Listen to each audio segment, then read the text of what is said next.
people know who you are, no matter how long you've been gone. A place where the smells of home cooking are still in the air, where a simple wave warms your heart, and sharing stories is just a way of life. It's good to be home.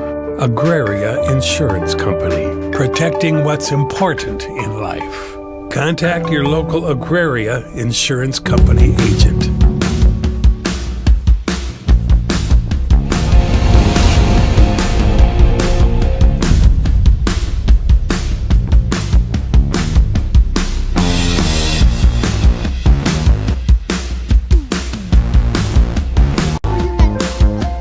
The innocence of youth.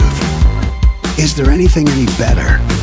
But soon they'll be in high school and facing all the same challenges you faced. How to make friends, how to fit in, how to be cool. We want our children to have everything they'll need to live fulfilling and productive lives. Make sure the kids in your family are among the more than 57,000 participants here in South Dakota who take part in high school sports or activities.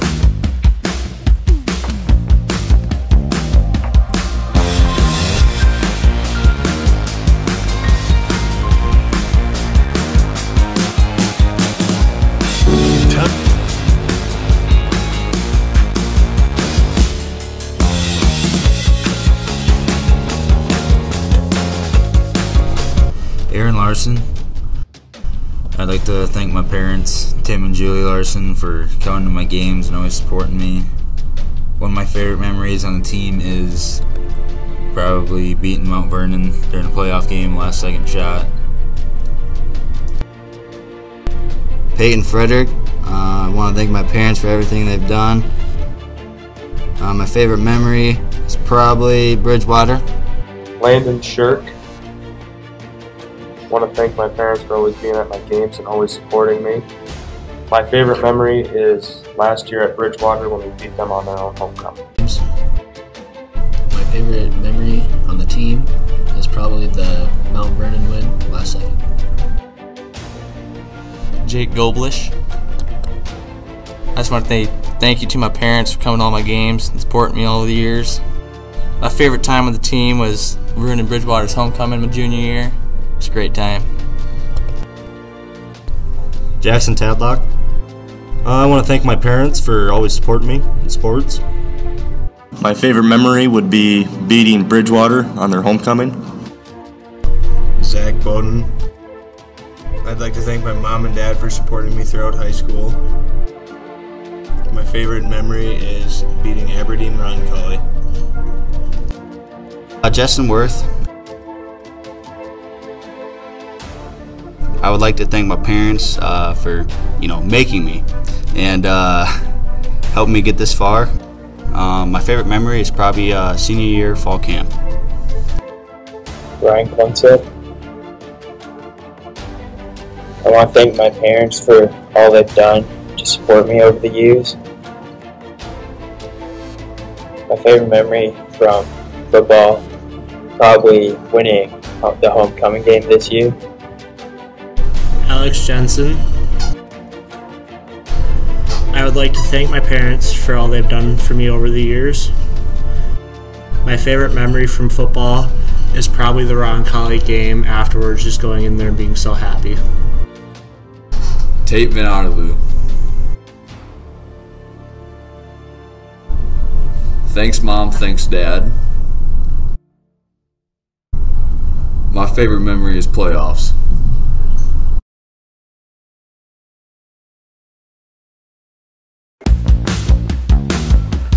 All right, ladies and gentlemen, welcome to Beersford High School, Cortland Carton Stadium for this 11A matchup between the visiting Dell Rapids Quarriers and the home Beersford Watchdogs. You just saw a senior highlight video. Tonight is senior night. We will be recognizing Friday night. I grew up Haynesville, from exciting to see they're in the position they're in right now. So if you do look within 11A, again, Watchdogs first year back in 11A. The big matchups, of course, Dell Rapids, seed point 11 on 11 out in the middle of the field, but good observation there on the roster numbers. So, coming up shortly here, we will have we're about a minute 42 here before we'll do the anthem and announcements.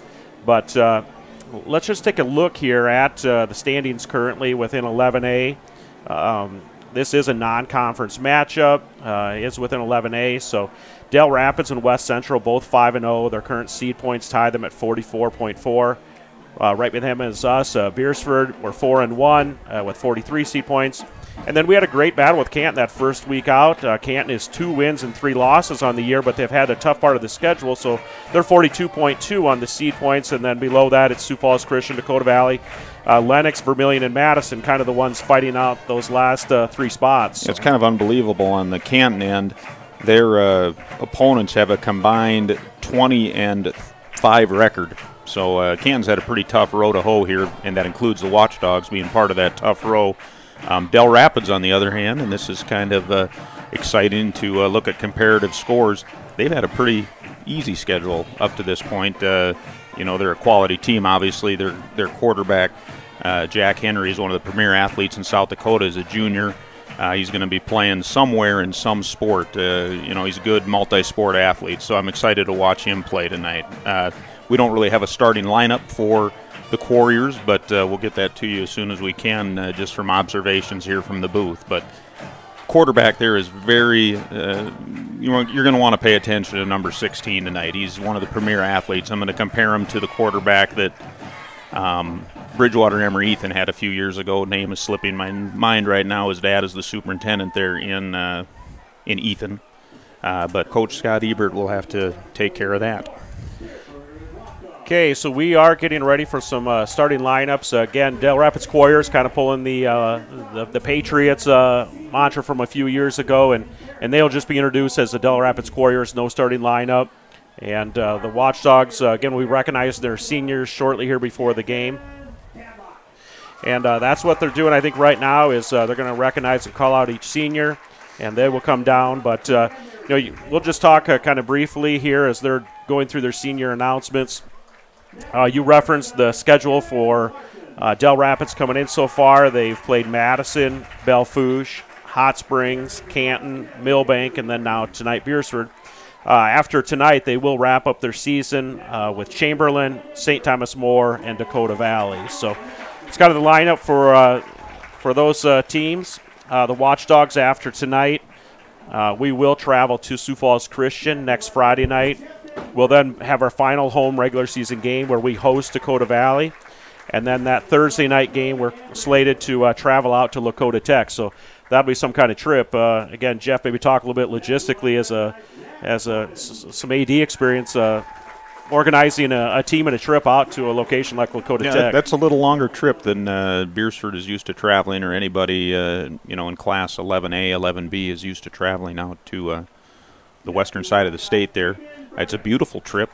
Pine Ridge Indian Reservation and just that whole area, it culturally, obviously, it's different. It's geographically a very beautiful location. So that's an exciting opportunity for our student athletes to be able to see on that side of the state. Traditionally, when I used to coach in winter and teach in winter, very hospitable people there. I would assume they'll maybe have a meal or something for the team, but that's going to be an exciting experience for the kids to go out there and see Lakota, the whole Pine Ridge Indian Reservation area, and to get to experience Lakota Tech. They have a beautiful new complex there, a new building. Actually, their girls volleyball team came out and played in the Sodak 16 here in Beersford last year against Dakota Valley. So we have a kind of a relationship with them already as school districts. Yeah, no, that's great. Again, here in Beersford, it is senior night, and they're continuing the recognition of the senior athletes. Not their last game here in Beersford, but second to last regular season game. And this is the night they chose to do those recognitions. So football being recognized before the game. Again, cheerleaders and cross-country senior athletes will be recognized at halftime. Let's see. Beersford is a very senior-dominated football team, and you'll hear these names throughout the evening here, but just to go through them quickly, Jackson Tadlock is a senior. He's a offensive lineman, defensive lineman. Aaron Larson, another offensive lineman and defensive lineman. Alex Jensen, another offensive and defensive lineman. Landon Sirk, another offensive and defensive lineman. This year, Justin Worth is out. He's playing offense and defensive line. Zach Bowden plays linebacker and some running back. Peyton Frederick also plays linebacker and running back. Michael Shagrud plays some receiver and defensive back. Ryan Klungseth plays some defensive back for the Watchdogs. Jay Goldbrish is a wide receiver and a defensive back. And Tate Von Outerloo plays some defensive back and, of course, the quarterback. Very, very heavy senior-dominated team here, so it's exciting to see these guys be able to play in front of a nice crowd here and on a beautiful evening at Cortland Carnes Stadium. All right, so we're going through cheerleader announcements. Again, the Quarriers have kind of taken their.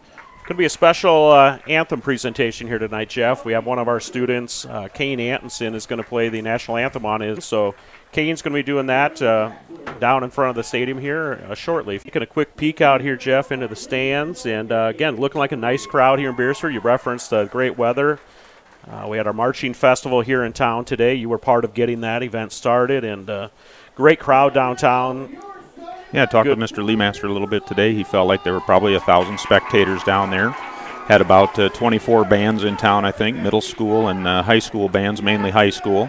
And generally with that number of bands, you're going to have about 800 band participants as well. So I'm guessing I wasn't here for the event this year, but I'm sure it was a great Mr. Leemaster was excited about it, I know, and that's a great thing for the community of Beersford, especially on a beautiful day like it was today.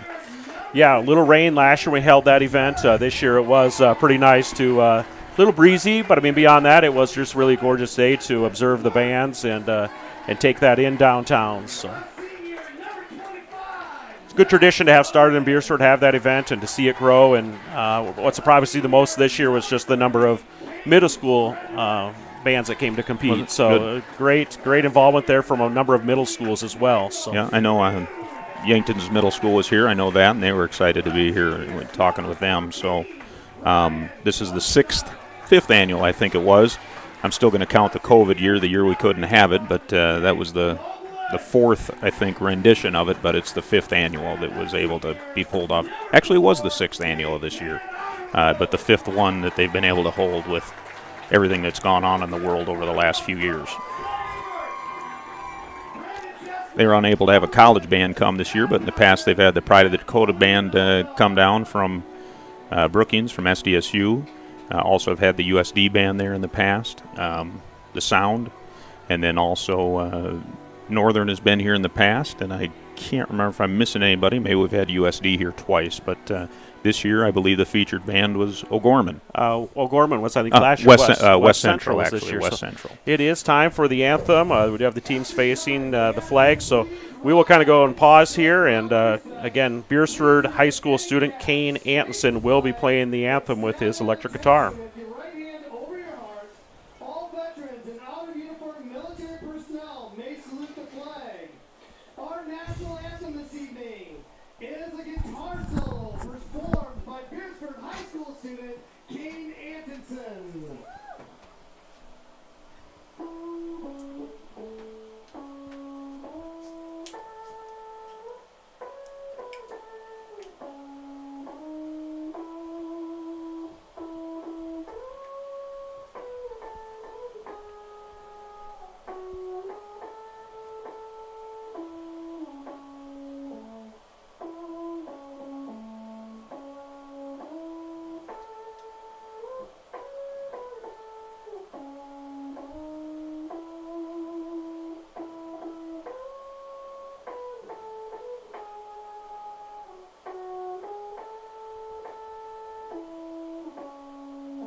All right, great job there from Kane Antonson. So, again, it takes a lot of courage to get up in front of a crowd of this size. And, again, it's outdoor acoustics and speakers and just a lot of variables there. So, great job by Kane stepping out there and doing that anthem for us tonight. Congratulations to Kane there. That was a nice job.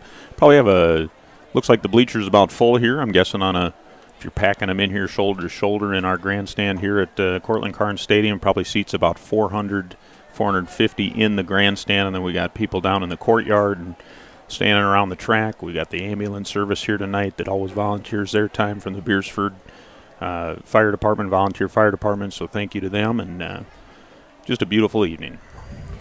All right, so we've got the coin toss here, and we'll be kicking off here very shortly. Get this thing going really close to 7 o'clock, so... Tonight's officiating crew is headed by Chad Gordon. I don't have the other officials here, but Chad is the head white hat tonight, and we'll try to get the other guys figured out if we can, and hopefully don't notice them at all tonight. All right, for those jumping in the broadcast, kind of closer to kickoff time, you're listening to Jared Olson, business manager at the Beersford School. Our guest play-by-play gentleman in the booth with me tonight is Jeff Gross. Renee James is, again, working on the production side of the equipment. And then working on the camera tonight is Gavin Stewart. And also we're going to swap out and get Easton Boom doing a little camera action tonight. So, Easton, welcome to the broadcast and helping us out tonight. So, and on the toss, it looks like Beersford won the toss. They deferred to the second half. And I didn't actually see the Quarriers take the ball, but I'm assuming they are going to be receiving the ball. And Beersford will be kicking from the south to the north as we have a pretty strong southerly wind blowing across Cortland Carnes Stadium tonight. Okay, we're going to do a quick commercial break before kickoff, and we'll be right back with the opening kickoff. Advertising can be a struggle. Where to spend your money? Are you reaching the right audience? If you are looking for an effective method that reaches a large fan base at once, then here is your spot with Live Ticket TV. With over 65 schools in the state of South Dakota, we can help you find the right market. Plus, you can work with me, Heath, and a portion of all sales made go right back to the school. Get a hold of me today, and let's get started in helping build your brand with Live Ticket TV. Ace is the place with the helpful hardware, folks. Ace is the only hardware retailer that carries Benjamin Moore paint at over 3,800 stores. With Benjamin Moore's premium quality, you can be confident you're getting the best. You can buy in store or order what you need online for curbside pickup or delivery. When you want the best, Benjamin Moore paint from Ace at participating stores. Find Benjamin Moore paint and other great products at your locally owned Olson's Ace Hardware in Beersford. All right, welcome back to the action. We're kicking off here. Kicking off for the Watchdogs is Tate Van Otterloo. Deep men for the Quarriers were number 5, Trace Eastman, and number 6, Braden Pankinen. And Pankinen takes the kickoff, takes it up to roughly the 25. I about said Panakuchen, but it is Pankinen. Okay, so we are going to see the Watchdogs bring out their offensive unit here. 1st and 10 from their own 25.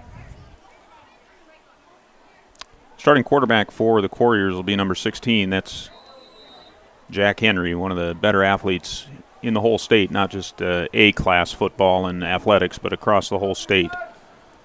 Okay, so the Quarriers going to split 3 out to the right side, split out to the left, and Jack will be in a shotgun formation. That's number 30 on the tackle. That's Frederick. And the receiver there was number 6, and that was one of the deep return men, Braden Pankinen. Kind of spreading them out there in a pistol formation, went to the short side of the field there on the Quarriers side, away from the trips with the quick slant to Pankinen. So same formation. Looks like probably a quarterback design draw there. Jack took that snap in there quickly, but I don't know what he saw up the middle there. Maybe a little breakdown on the blocking scheme. I think we almost turned into a makeshift draw there, like you said, but some quick penetration. Call it a gain of 4, so it'll be 2nd and 6 here for the Quarriers. They are going to come underneath of center, double wing. Little motion, hand off to the motion back. Taking it on the right side with some lead blockers. He is hit initially by Van Otterloo, but that's enough for a first down for the Quarriers. I know that's going to bother Coach Ebert there, losing contain on the end there. Pretty easy to see. I'm sure they've scouted that with the end around or the wingback sweep there. Need to get contained there. All right, 1st and 10 for the Quarriers. They're into Watchdog territory, so this will be 1st and 10 from the Watchdog 37-yard line.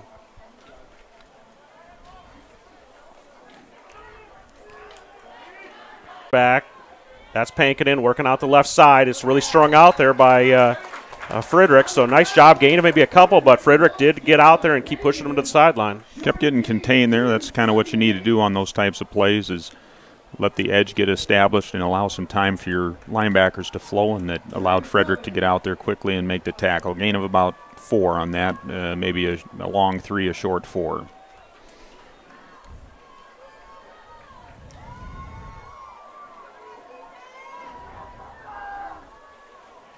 Back to that same formation with the double wing and a split end here to this near side.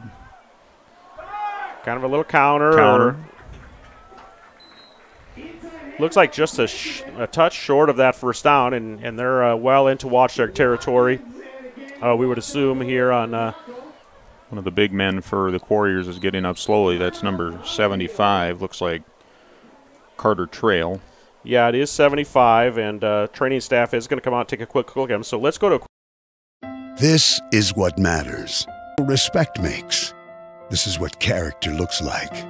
This is what defines us in South Dakota. This is sportsmanship.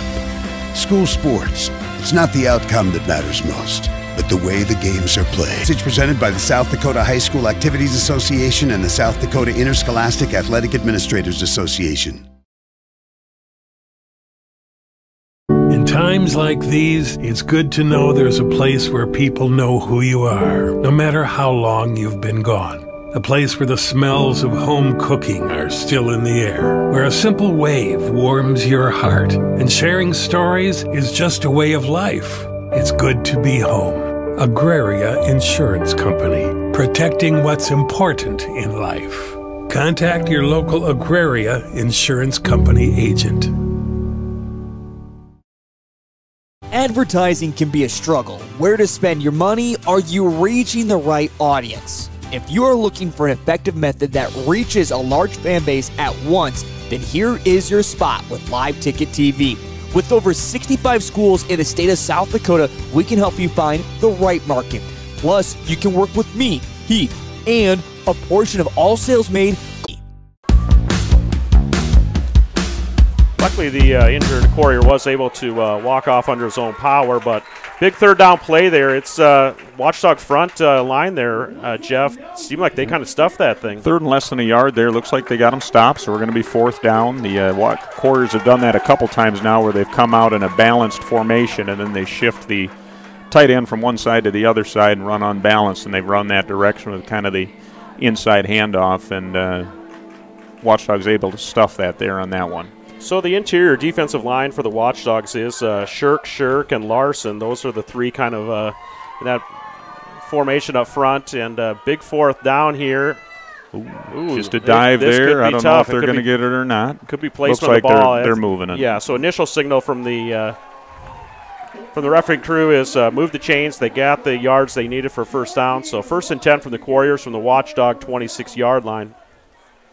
Number 17 for the Quarriers is Evan Nelson. He's been shuttling in the plays here. He plays wide receiver. He's a 6-foot, 160-pounder. He's split here wide to the near side. Quarterback is rolled. Jackson's a very intelligent player. Very kind of fake the shift of balance. Little sweep to the outside, a little misdirection to start with. And they get to the contain, and there's Bowden on the stop. Short gain, about 2 yards it looks like. Yeah, so the defense turned it back in, and then inside linebacker Zach Bowden came in and kind of cleaned things up. So just kind of how you draw it up. You get the contain, the backers are able to flow, and they scrape and pick up the stop there. Brings up another 3rd down for the Watchdogs. It's good to hear that AC/DC, for whom the bell tolls, in the background. I guess that's Metallica. So gain of 2 there, we'll call it. So it's going to be 3rd and 8 here for the Quarriers. 2 receivers to the top side of the field to the left. Okay, going to hit that little belly. Tadlock did run by, but we got a couple other defenders. Oh, shifty move there by the Quarriers. Is that number 34, Mason Stubbe, I think? Yes. Junior running back there. He's 5'11", 175, and Watchdogs had him stop dead to right, and he made a move on a couple different guys and was able to pick up the first down.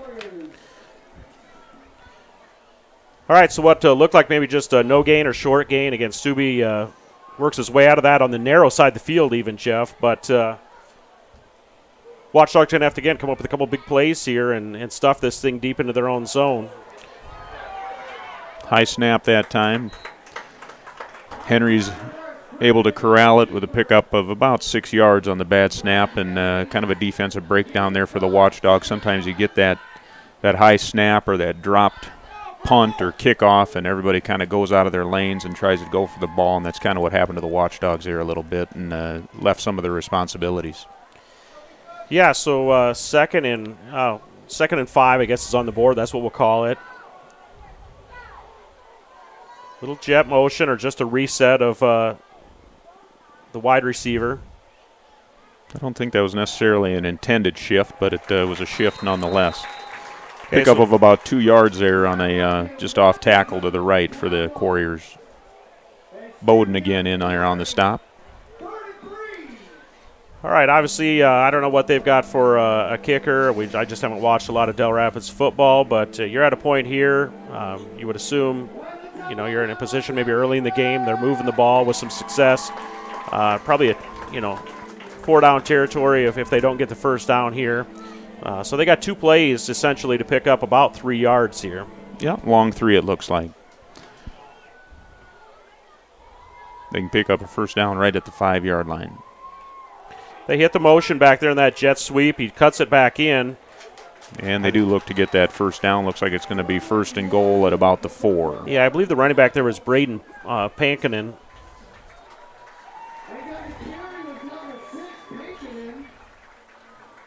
So 1st and goal here for the Quarriers from it's about the 3-yard line, it looks like. So 1st and goal from the 3. 4 minutes and 30 seconds left here in this opening quarter. Score is Beersford 0, Del Rapids 0. They're in that double wings formation again. Motion, but they go right back to the trap up the middle. Yeah, so they motioned, and where they'd previously given the ball to the motion back, this time they gave it to the back, kind of diving up the middle, and he was hit there by number 56, Aaron Larson. Be 2nd and goal there for the Quarriers, just inside the 3-yard line, about the 2.5 it looks like. So unbalanced right.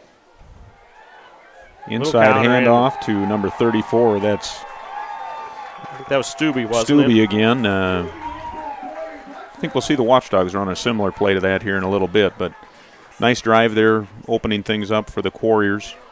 There's 3:45 left on the clock, so about an 8-minute and 15-second drive there. It was exactly 75 yards. I did not get the number of plays, but it was around 12-play drive there. They converted on a couple of 4th downs and a couple 3rd downs, and kept the Watchdog defense on the field there for quite an extended period of time.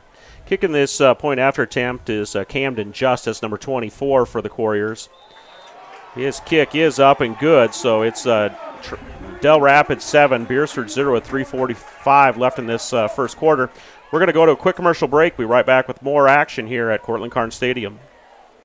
Ace is the place with the helpful hardware, folks. Ace is the only hardware retailer that carries Benjamin Moore paint at over 3,800 stores. With Benjamin Moore's premium quality, you can be confident you're getting the best. You can buy in store or order what you need online for curbside pickup or delivery. When you want the best, Benjamin Moore paint from Ace at participating stores. Find Benjamin Moore paint and other great products at your locally owned Olson's Ace Hardware in Beersford. This is what matters. This is beyond X's and O's. This is the difference mutual respect makes. This is what character looks like. This is what defines us in South Dakota. This is sportsmanship. School sports, it's not the outcome that matters most, but the way the games are played. This message presented by the South Dakota High School Activities Association and the South Dakota Interscholastic Athletic Administrators Association. In times like these, it's good to know there's a place where people know who you are, no matter how long you've been gone. A place where the smells of home cooking are still in the air, where a simple wave warms your heart, and sharing stories is just a way of life. It's good to be home. Agraria Insurance Company, protecting what's important in life. Contact your local Agraria Insurance Company agent. Jack Stennin, and the Watchdogs get it into Gavel Valder's hands. He's a quick young man, and he breaks it out over the 42-yard line here. So Watchdogs 1st and 10 from their own 42. About a 30-yard return there on the reverse. Always difficult to defend that. You got to stay lane solid, and Quarriers were kind of caught napping there a little bit, and Watchdogs almost broke that. And we have a fumbled snap here to start the Watchdogs' first drive of the night, and number 4 quarterback is able to get back on that Van Otterloo. Yeah, lucky Van Otterloo. I was kind of watching through binoculars there, Jeff. It just kind of got in his hands and just fell out and hit somebody's foot, but he was quick to get on it, and not how you want to get your first drive started, but lucky to hold on to the ball here. Again, Del Rapids, methodically kind of moved down the field. We'll see what the Watchdogs want to do here to get things started tonight. That handoff is to Frederick. He's kind of been the workhorse for the Watchdogs so far this year, carrying the ball. We mixed it up a little bit in the last couple of weeks. The coach has been throwing some new wrinkles in, but again and again, you're going to see Frederick carrying the ball. Yep, kind of a Watchdogs get beat up front there. I know they don't want to see that. That's 2 plays in a row where kind of a smaller Quarrier team up front, at least on the front 3 Watchdogs. Big linebacking core, though. There initially by number 6, Pankinen. We've talked about him a couple times already tonight. Frederick does pick up about 4 yards, but it's unfortunately going to be a 4th and 9 for the Watchdogs on their side of the field. Yep, we'll see what the Watchdogs do here. They generally have lined up in a short punt formation. Looks like they're lining up more in a traditional punt formation here with Jake Goldbrich back about 12 yards from the long snapper, who is Cooper Nelson. Yeah, Cooper's done a nice job snapping the ball this year for the Watchdogs. Punting duties have split between Van Otterloo and Goldbrich. This time it's going to be Goldbrich. He's going to get it towards that. Right on the side hash marks. Doesn't go out of bounds, but punt is taken there by Pankinen, number 6, who takes it in and then is corralled right up along the sideline and forced out of bounds. Okay, so 3 and out for the Watchdogs. Minute 39 left here in this opening quarter. Quarriers do have the wind in their face, so what's Coach Ebert thinking here on that defensive side with a minute 39 before Quarriers get the wind at their back? So the Watchdogs had the ball for about 2 minutes and 6 seconds there and had about a 4-yard drive.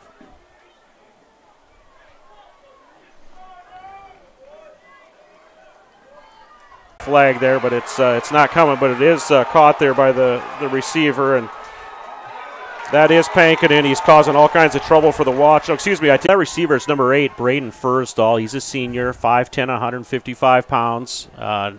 Again, a little action out there as they were working for the ball, and after he caught it, he had plenty of yards after the catch as well. So, play action again for the Quarriers. Henry rolling out, and we're going to have should have had a pick there in and out of the hands of number 13. That is Shagrud. Yeah, I know that Michael's going to be kicking himself on that one a little bit, but brings up at a 2nd and 10. Yeah, so last week in Lennox, kind of a tight part of the game. Watchdogs had Shagrud picked the ball off, ran it about 5 or 10 yards, and wisely just slid down on his own. So great moment for Michael there, but that one I think he'd like to have a chance back at, but great coverage on the receiver.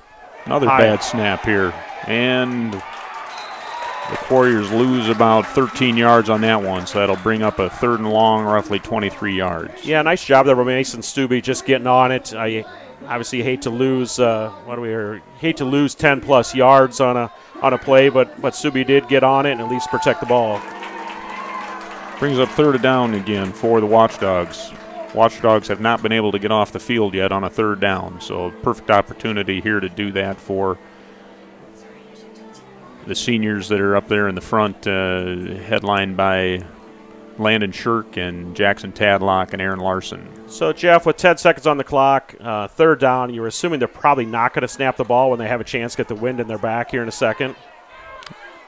Okay. Coaching staff is yelling, no, no, no. You can see the head coach kind of sliding his hand up by his chin, waving it back and forth, saying, no, no, no, cut, cut, cut. We'll wait and get the quarter break here. So let's go to a commercial break, and we'll come back with more action. Advertising can be a struggle. Where to spend your money? Are you reaching the right audience? If you are looking for an effective method that reaches a large fan base at once, then here is your spot with Live Ticket TV. With over 65 schools in the state of South Dakota, we can help you find the right market. Plus, you can work with me, Heath, and a portion of all sales made go right back to the school. Get a hold of me today, and let's get started in helping build your brand with Live Ticket TV. Ace is the place with the helpful hardware, folks. Ace is the only hardware retailer that carries Benjamin Moore paint at over 3,800 stores. With Benjamin Moore's premium quality, you can be confident you're getting the best.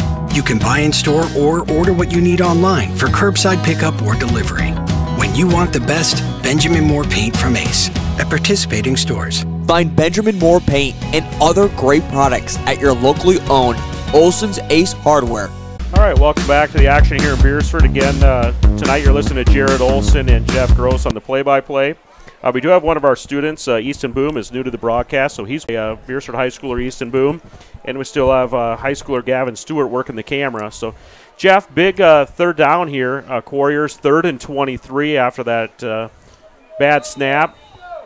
You'd think it's a passing down, but they also might just try to get about 10 yards here because they're probably not going to punt in this situation. It's probably looking for about half of it here.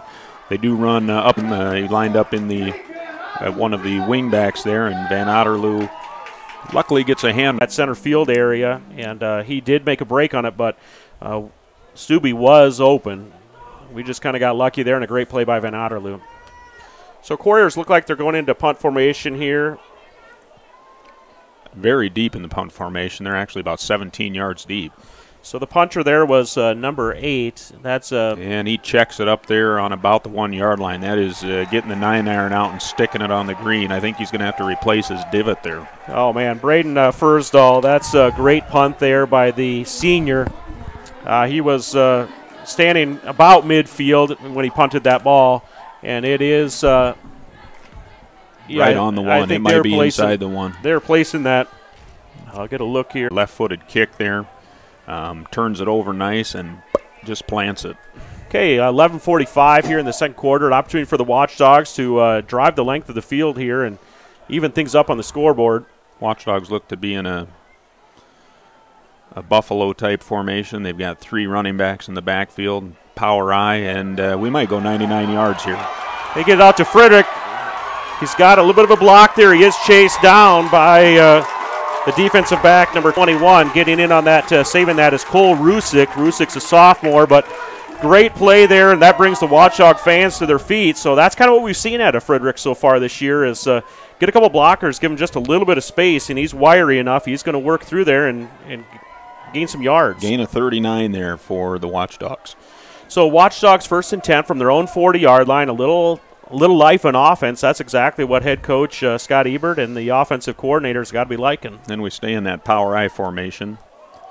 I know that the Watchdogs went to this last week at some point, had some very non-traditional numbers in the backfield, and the same is true here as in the backfield right now is Landon Sirk wearing number 60. I know Tadlock and number 55 is run there as well. I think Coach Ebert was telling me before the game that last week Tadlock, not very often you see number 55 carrying the ball for 139 yards, so that's exciting to see. Yeah, no, Tadlock, again, a great senior, does a little bit of everything, but last week we get to Lennox, so we weren't necessarily expecting Tadlock to be coming off the line and running the ball, or same with Shirk. But again, mixing it up, and they found, they were a little stagnant for a couple weeks there in offense, and that was the spark they needed, and it's going to take a couple guys to bring Tadlock down, and it really makes the defense continually take that pounding, and I'm sure Tadlock and Shirk running the ball. Inside handoff there on a little counter motion. Shirk takes the ball inside and picks up about 4. It's back to the original line of scrimmage after the initial first down loss of roughly 3 yards. So 3rd and 10 here for the Watchdogs, their own 40-yard line. Del Rapids Quarriers lead 7-0 here with 9:50 left to go in the second quarter. I think the game plan of the Watchdogs got to be to play physical football, and we haven't really seen that physicality yet. We've seen it in little spurts, but look for the Watchdogs to take over with their physical up front. Okay, so Van Otterloo drop backs in formation. He's had some time here. Pressure's on him. Tucks it away and does not lose the ball. We do lose some yardage, but we're still able to flip the end of the field here hopefully a little bit, as the Watchdogs were pinned deep to the 1-yard line. Hopefully we can get a punt here of 30 yards or so and get the Quarriers back into their own territory a little bit and reset the defense and get things going again. Nice snap again by Nelson and a nice punt. Yeah, great punt into the wind. It is going to be fielded there by number 6, Braden Pankinen. And it is going to be a field of over 50 yards. So when all is said and done at the end of the day, after the 2 punts that have just been exchanged, probably the Watchdogs do win the field position battle here in the last 5 minutes. And you can't knock the offense for getting the ball out from underneath their own goal post. That's the game within a game, is winning the field position battle, and that's a small victory right now for the Watchdogs against a very good undefeated Quarriers team who still only has 1 score in the game. Yeah, so you're looking at first and 99.5 yards, and you're right, getting the ball flipped on the other side of the field is a huge accomplishment there. Breaking open there, that's number 12 running the ball, Chase Jones, a senior. He's going to take that 11 yards. That's going to be good enough for a Quarrier first down. So now they're back into Watchdog territory, 1st and 10 from the Watchdog 46-yard line.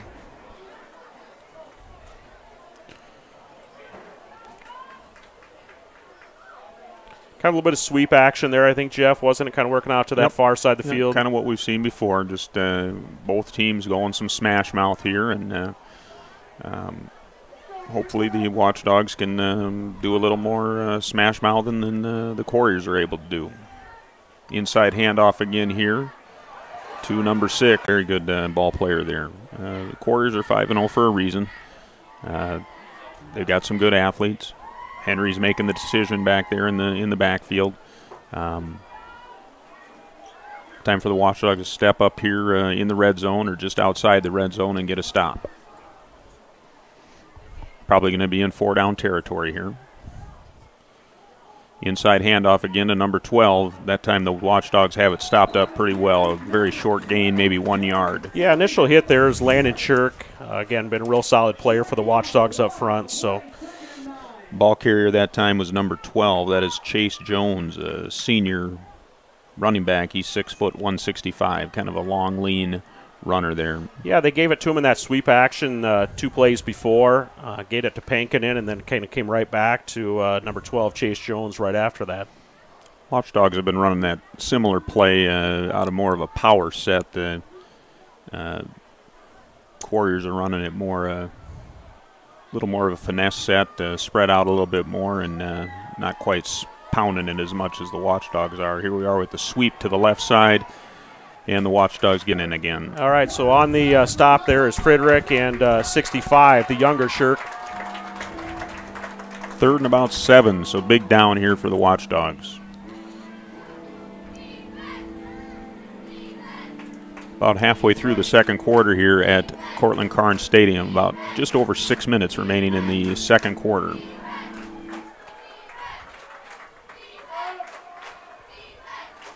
In that pistol formation again, I would assume that the Quarriers will be passing out of this. They've had some struggle with snaps here, and we got a false start on the Quarriers, it looks like, so we're going to be backed up. And again, they struggled with the snap there.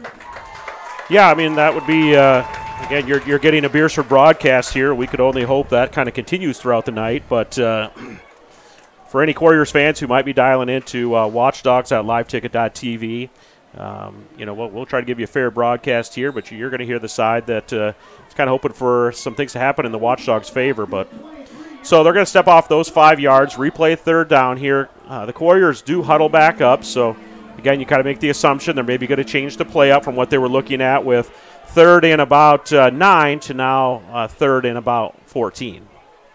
Looks like there's just a little bit of a drizzle coming down here as we're looking at the new Musco lighting system that we have here in Beersford. And the Quarriers get to the sideline, and I think they came very close to the first down. See where they mark him out here. He is out of bounds. He might be about a half a yard short, it looks like. Yeah, it's going to be really close. It was hard as the chain gang did what they're supposed to do, and they see any action coming their way. They did throw down those markers. Running the ball there,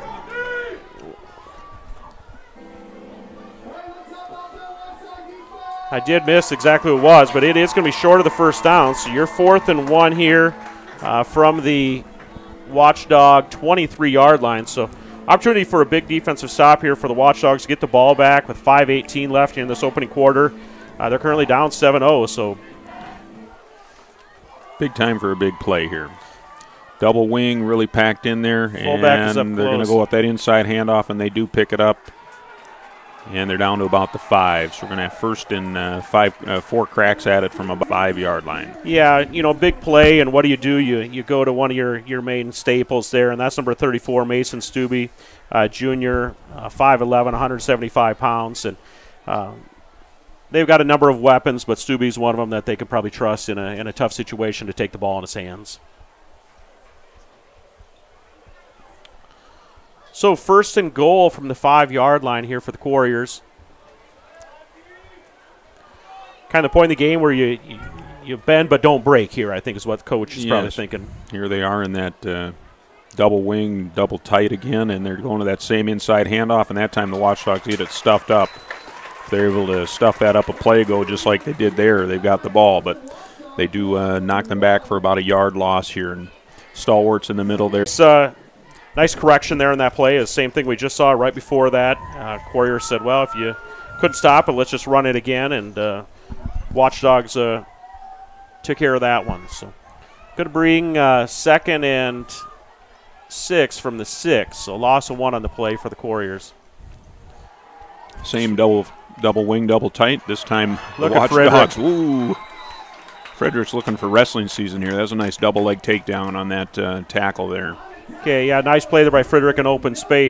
Watchdog fans are starting to create a little noise here. That's 2 big plays out of the Watchdogs. 3rd and goal from the 5 here. Keep this up here, Watchdogs, and you'll have another long field to drive down. That is the hope.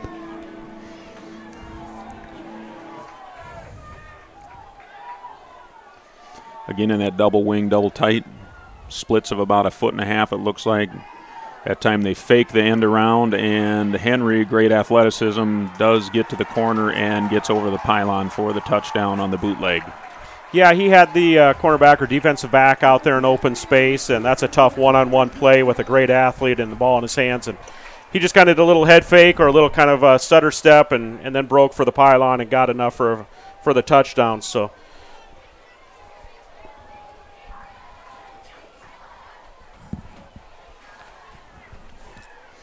again, Quarriers setting up for that point after attempt.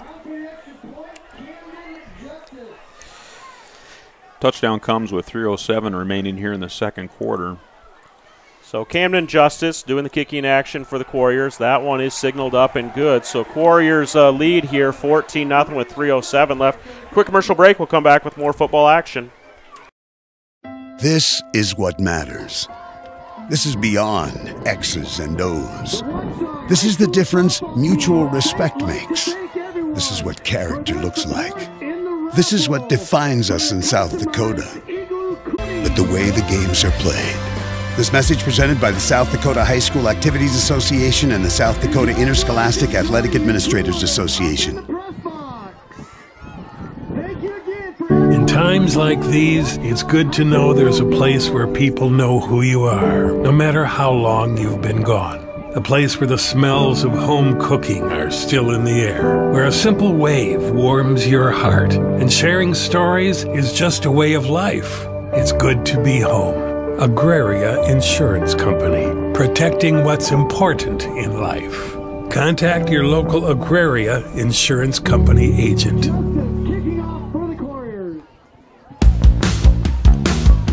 right, welcome back to Cortland Card Stadium. Getting ready to kick off here for the Quarriers. It's number 24, Camden Justice. Back for the Watchdogs is Ben Van Valder and Stenin, and that is who it looks like it's still back there.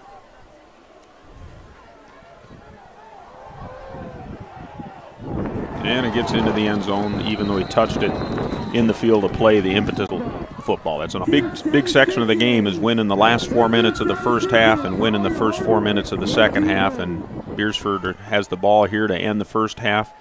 Be nice to put together a 3-minute drive. Is 80 yards here. They got all their timeouts left. And then the Watchdogs do, of course, have the ball for the start of the second half as well. So even though it's a 14.2 score deficit right now, the Watchdogs can get right back in on that. Yeah, so I think you're right, Jeff. Opportunity to get right back in. Broadcast, but that did look like a hook and ladder that they were trying to run there. Yeah, we've seen that a couple times out of the Watchdogs. No surprise for anybody who's watching a game tape. If we watched all of the first 30 seconds of our game to start the year out, that's kind of what got us up on Canton early in the game. So. And going no back here with 5 wides, and this actually creates some nice running lanes for Van Otterloo. Gets some pressure there and has to throw the ball away. Probably glad to get the ball out of his hands. It just didn't see anything open down the field. The defensive backs had our receivers covered up. Puts the Watchdogs in a 3rd and 10 here. Would like to get a little time off the clock here and get at least a first down to close out the half. And, of course, even better than that. But definitely want to turn it over on 3 downs here. So, again, the Watchdogs will go 5 wide. This time to the near side, they have the 3 receiver side and 2 receivers to the top side of the field. So the pressure comes again. Van Otterloo had to kind of look for one of those 3 plays. About 13 seconds. 13 seconds. So hopefully have a good snap here again. Don't see any fans running for a cover just yet, but we can see a little moisture in our glass. That and ball was touched. That's a live ball. Punt. I think the Quarriers got back on it, but we will see. It looks like 34, the deep returner there, did get on his muff. That's Stubbe. Yeah, Stubbe did get on it. It was in open space, and coming for the Watchdogs was, I believe, that was number 9. Svegan, I think, was one of the first ones there and kind of dove head first in trying to get to it. Just couldn't quite get on it, but certainly more moisture coming down. Again, a few fans pulling their hoods up, so they're starting to notice it, but it's probably not going to be a huge impact on the game just yet. Still pretty breezy. It's kind of that, I have said drizzle, but it's pretty wind-driven drizzle. I don't think it's anything like Hurricane Ivan's going on. We're thinking of those people in the or Ian rather, down in the South States. And we got that's picked off. We do have a flag, so I'm not sure what this flag is going to be. It's an awfully weird spot on the field. You know, that's kind of you're looking at an illegal receiver downfield. I mean, that play took a long time. Possibly, but I can't see how you'd have an interference on that play in that situation. No, it is illegal downfield. We will decline that, of course, and the Watchdogs have improved field position from where we were at one play ago. They picked up a net of about 20 yards there, so that's nice. Okay, so Jeff, that happened on the far side. What they had was Stubbe was kind of working out off that right side, kind of looking to belly out. Tadlock did bump him and get him off pattern. The quarterback was rolling out to the right side, did try to get it into Stubbe.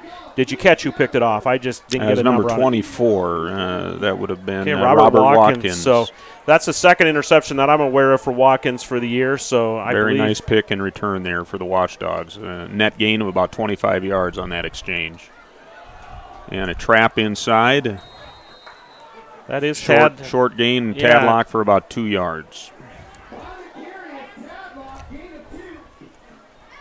So 2:25 on the clock. Quarriers lead 14-0. Hopefully at least not give the Quarriers the ball back. It'd be awfully nice to get a score here, though. Again, lined up in that power formation. And about a gain of about 5. It's going to put us in a gain about 3rd and 3 here. Watchdogs do have all 3 timeouts. No need to panic or anything here yet. Just under 2 minutes remaining. Yeah, so that one went to Frederick. Again, a quick hitter.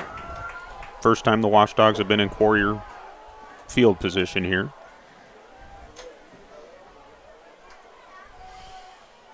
Oh, ball was loose there. And Frederick is just short of the first down. I think it's going to bring up about 4th and 1. I would think the Watchdogs will go for this. Yeah, he had to stop his momentum, and the ball just kind of popped up loose. Took a quick stutter step there, got the ball secured. Job number 1, re-secure the ball, and then he kind of made his work for the stop. But going to be short about 2 yards, or a yard and a half, anyways, 2 yards. So we're going to call it 4th and 2 here for the Watchdogs. And just they are in Quarrier punting territory. formation here, so this does surprise me a little bit, but I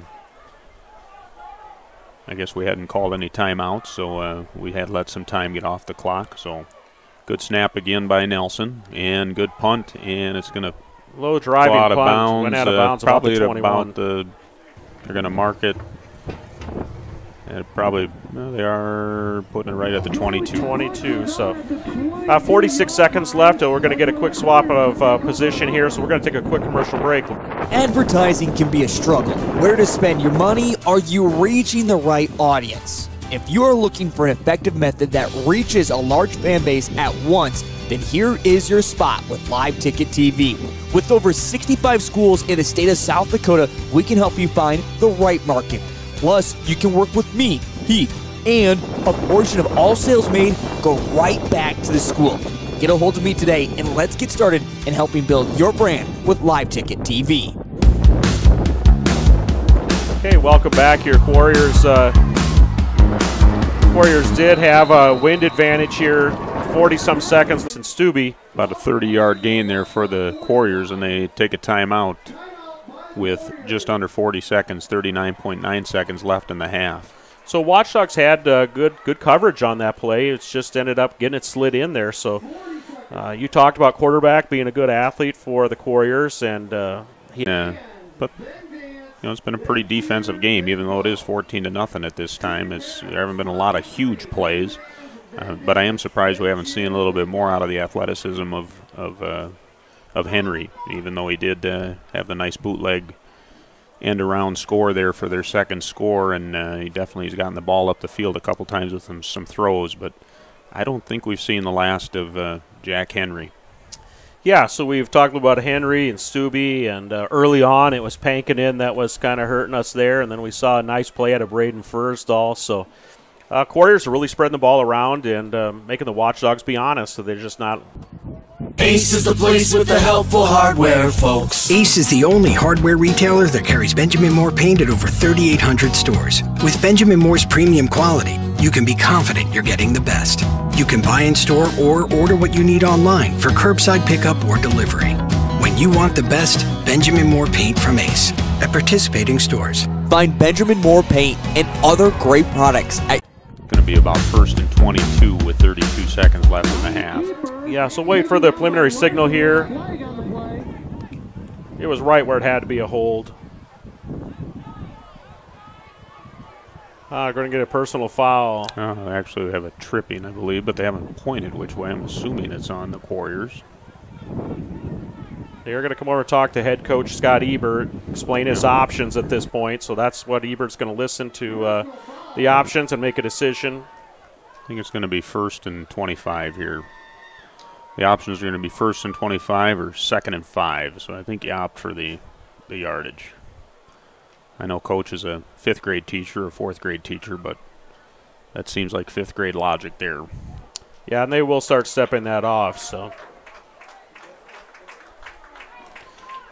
as we do get ready to go to halftime break here, will be a little bit longer halftime due to the senior recognition. So I was informed by my fall activities director, Matt Storo, that it will be a 20-minute halftime with 3 more minutes put on the clock. So, again, if you step away for a little bit of action, you can kind of set your timer for about 20 minutes. Again, you're listening to Jared Olson and Jeff Gross on the play-by-play action tonight. We got Renee James working on the production side along with Easton Boom, and then also Gavin Stewart still working the camera here in this first half. So just give you some quick scores. We finish up the half here around the state in Class 11A football. They are moving it back another 5 yards. That was a personal foul, so it should have been 15 and not just 10. Earlier today, Belfouche beat Lakota Tech 51-20. Of course, the Watchdogs will finish up with the Tatanka later this year out in Pine Ridge. Right now, with 4 minutes left in the half, West Central is leading Tri-Valley 27-0. Canton and Madison are the end of the first half. Canton 8, Madison 7. Chamberlain and Vermilion are still in the first quarter, and they are knotted up at 0. Del Rapids and Beersford, of course, here is 14 with under a minute to go. Dakota Valley is 21, Lennox 13 with 7 minutes to go in the second half. Sioux Falls Christian 28-0 over Millbank with just about half of the second quarter to remain. And Custer and Lee Deadwood will be on later tonight as the Quarriers are back in that pitters. All right, before we do take off to our halftime and run a few commercials, Jeff, any kind of thoughts here in the first half as the coaching staff and the team makes their way into the locker room? Well, I haven't seen the Watchdogs play with this kind of new offensive formation that they've put in, but I got to think that ball, and we don't have any official stats or anything right now on the Quarriers, but I got to think they've possessed the ball the better share of the half, probably about 15 minutes to the Watchdogs. The remaining time there, which my South Dakota education tells me is, 9 minutes? And they also had about just short of 200 yards, I'm guessing about 160 yards total offense, where the Watchdogs had roughly 50 total yards. So I know the Watchdogs want to win the physical battle up front. I don't think they're necessarily getting out physical by the Quarriers in that first half, but just the circumstances of things, they have not been able to establish their physical dominance. And I'm sure that not only Coach Ebert, but I know this group of seniors are also going to try to establish that in the second half. Okay, great. So we're going to look ahead to second half action. You did already reference Watchdogs will get the ball to start the second half, so that'll be a good way to start the second half. During halftime, we will be running another senior spotlight couple videos. So again, we appreciate Matt Storo and his students for the work that they're going to put into these productions. That Mrs. James is able to be part of the show. So again, all those are created by students and Mr. Storo in his classroom. So we'll continue to add those throughout the year. But we'll run a couple senior spotlights and some commercials. We'll be back with second half action in about 21 minutes.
Macy Courtier.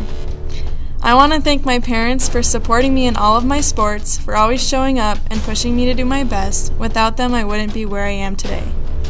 My favorite memory from my time with the cross-country team would be going to state cross-country my sophomore year in Rapid City. We were able to run in a blizzard, eat at our favorite restaurant, stay in a cabin, and enjoy some time together as a team. I have many memories with this team and will miss it a ton. Addie Hansen. I want to say thank you to my mom and dad for supporting me through these couple years that I've been in cheer. And my favorite memory is from the 2021 and 2022 football season. Haley Steen. I'd like to say thank you to my parents, Marcy and Todd Swimmer, for all of their support and for everything they've done for me. My favorite memory with my team is swimming at the cheer lock-in this summer. Lillian Traxler. I want to thank my parents, Lisa and Eric Traxler, for putting me in dance when I was younger and giving me all these great opportunities. My favorite memory from dance is getting second at state last year. Jaden Carlson. I would like to thank my parents, Jeremy and Chris Carlson, for giving me all these amazing opportunities and always helping me push through everything. My favorite memory from dance is winning our first ever dance competition. Ellie Noter. I want to thank my parents, Dale and Sally Noter, for always supporting me and showing up throughout the years. My favorite dance memory is just being humorous with my team and the bus rides home from all of our competitions. Annie Farley. I want to thank my parents, Butch and Amy Farley, for always showing me endless support, and I especially want to thank my mom for all she's done for the dance and cheer program.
In times like these, it's good to know there's a place where people know who you are, no matter how long you've been gone. A place where the smells of home cooking are still in the air, where a simple wave warms your heart, and sharing stories is just a way of life. It's good to be home. Agraria Insurance Company, protecting what's important in life. Contact your local Agraria Insurance Company agent.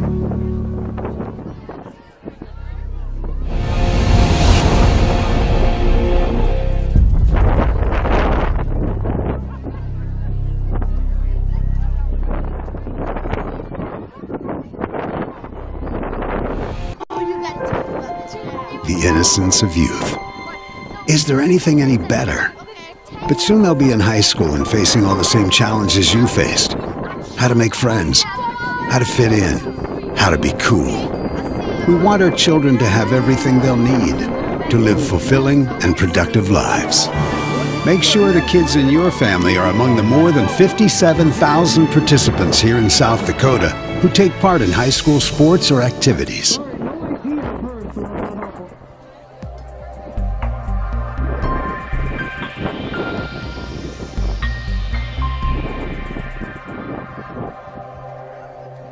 In times like these, it's good to know there's a place where people know who you are, no matter how long you've been gone.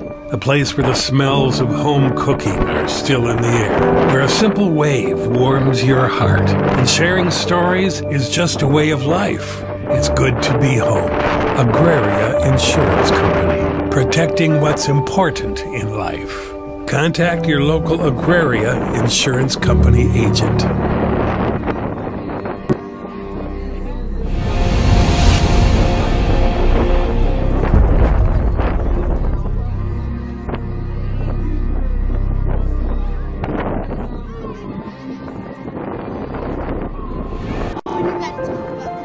The innocence of youth. Is there anything any better? But soon they'll be in high school and facing all the same challenges you faced. How to make friends, how to fit in, how to be cool. We want our children to have everything they'll need to live fulfilling and productive lives. Make sure the kids in your family are among the more than 57,000 participants here in South Dakota who take part in high school sports or activities.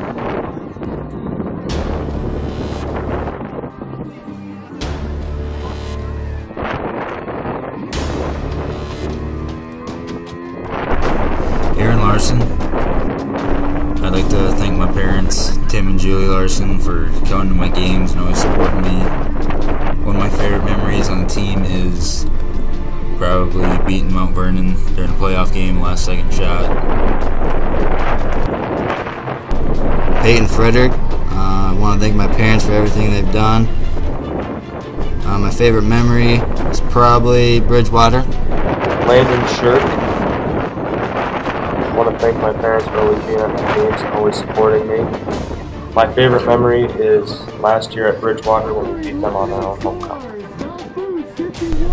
Michael Shigard, thank you Mom and Dad for coming to all my games. My favorite memory on the team is probably the Mount Vernon win last second. Jake Goblish.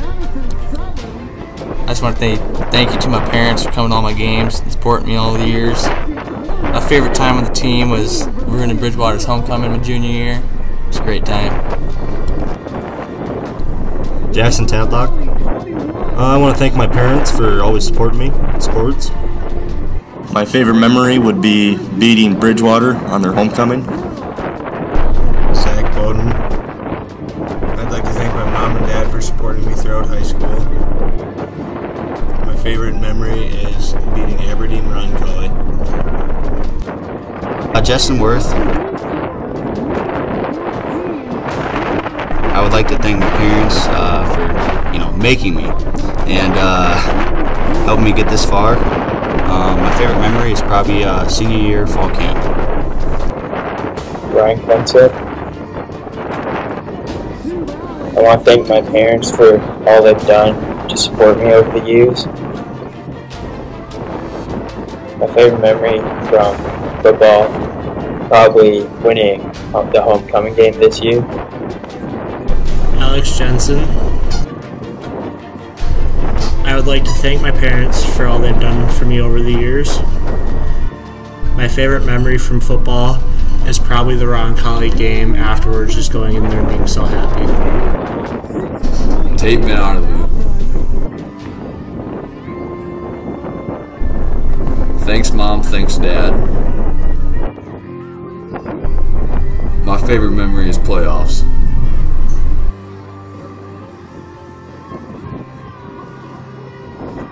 In times like these, it's good to know there's a place where people know who you are, no matter how long you've been gone. A place where the smells of home cooking are still in the air, where a simple wave warms your heart, and sharing stories is just a way of life. It's good to be home. Agraria Insurance Company. protecting what's important in life. Contact your local Aquaria Insurance Company agent.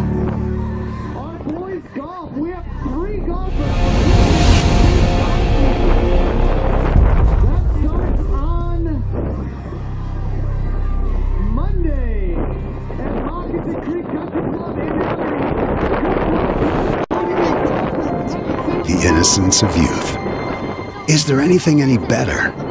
But soon they'll be in high school and facing all the same challenges you faced. How to make friends, how to fit in, how to be cool.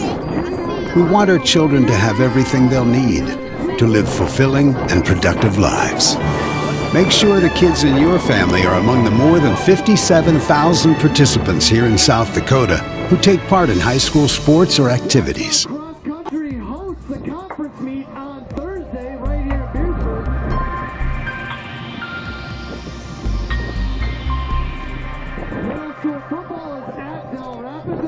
In times like these, it's good to know there's a place where people know who you are, no matter how long you've been gone. A place where the smells of home cooking are still in the air, where a simple wave warms your heart, and sharing stories is just a way of life. It's good to be home. Agraria Insurance Company, protecting what's important in life. Contact your local Agraria Insurance Company agent.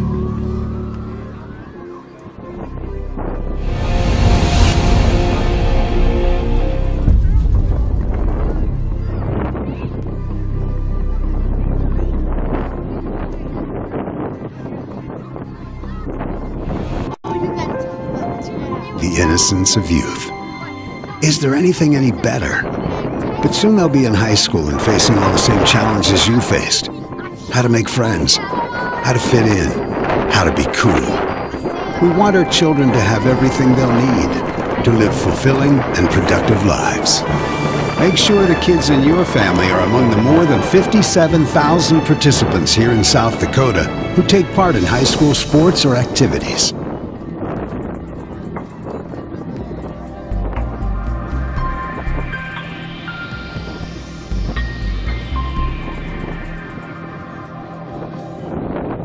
In times like these, it's good to know there's a place where people know who you are, no matter how long you've been gone.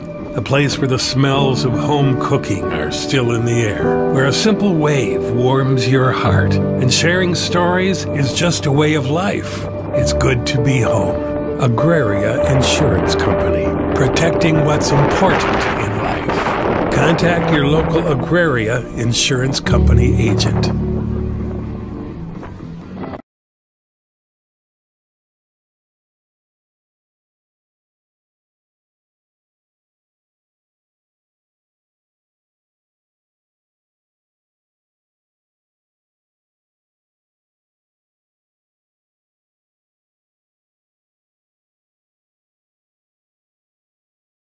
This is what matters. This is beyond X's and O's. This is the difference mutual respect makes. This is what character looks like. This is what defines us in South Dakota. This is sportsmanship. School sports is not the outcome that matters most, but the way the games are played. This message presented by the South Dakota High School Activities Association and the South Dakota Interscholastic Athletic Administrators Association. In times like these, it's good to know there's a place where people know who you are, no matter how long you've been gone. A place where the smells of home cooking are still in the air, where a simple wave warms your heart, and sharing stories is just a way of life. It's good to be home. Agraria Insurance Company, protecting what's important in life. Contact your local Agraria Insurance Company agent. Advertising can be a struggle. Where to spend your money? Are you reaching the right audience? If you are looking for an effective method that reaches a large fan base at once, then here is your spot with Live Ticket TV. With over 65 schools in the state of South Dakota, we can help you find the right marketing. Plus, you can work with me, Heath, and a portion of all sales made go right back to the school. Get a hold of me today, and let's get started in helping build your brand with Live Ticket TV. All right, welcome back to Beersford High School, Cortland Carton Stadium. Listening to this broadcast. This is Jared Olson, business manager at the Beersford School. Joined in the booth tonight, special guest play-by-play is Jeff Gross.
All right, so kicking off here for the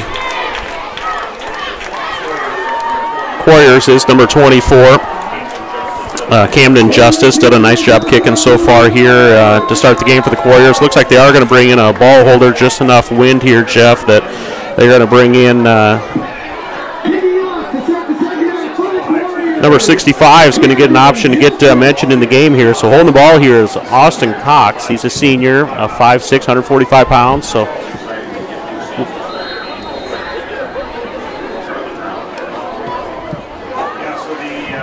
so the kick is going to go short. It's going to go to 22. I think that's Steen. Yeah.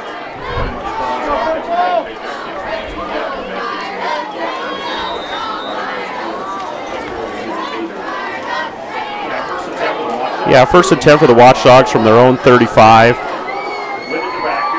Wind at their back here to start this third quarter. Tight formation. Going to give it to Frederick. Got an opening out there on the right side. Little spin move.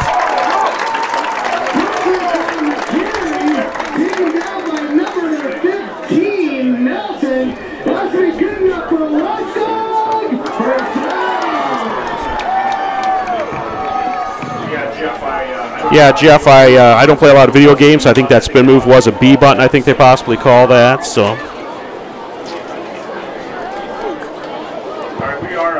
All right, we are. I don't know what you're getting at home. We are working through just a little bit of technical difficulties as we came out of halftime here. So we're going to work on a little bit of audio. We can't hear each other. We're hoping that you can hear us. So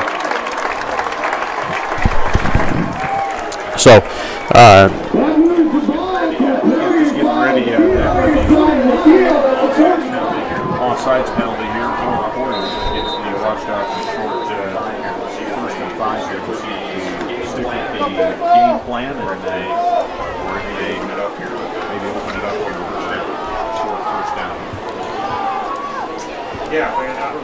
Yeah, Van Outerloo is under center. Get the handoff here to number 5 for the Watchdogs. That is Jack Stennon. He's a junior. I just haven't called his name much tonight, but he is a steady force for the Watchdogs carrying the ball. So, Watchdog first down. Looks like we've got things kind of moving here.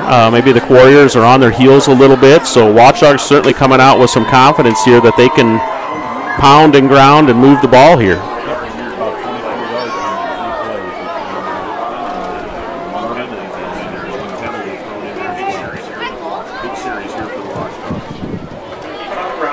Going to keep it on the ground.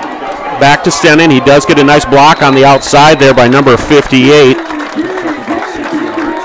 Yeah, So senior Alex Jensen with a nice block out there, and Stennon saw the opening and kicked it back, or cut it back up the field, and gain of about 6, so 2nd and 4 here for the Watchdogs.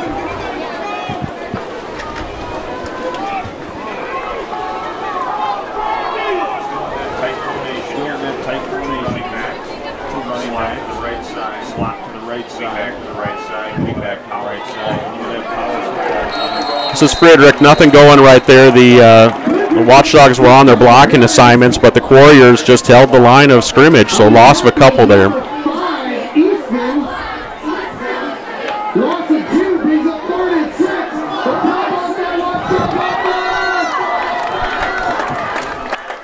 Third and about 6 here. Watchdogs have been going in the huddle. Seen Van Otterloo under center most of the game.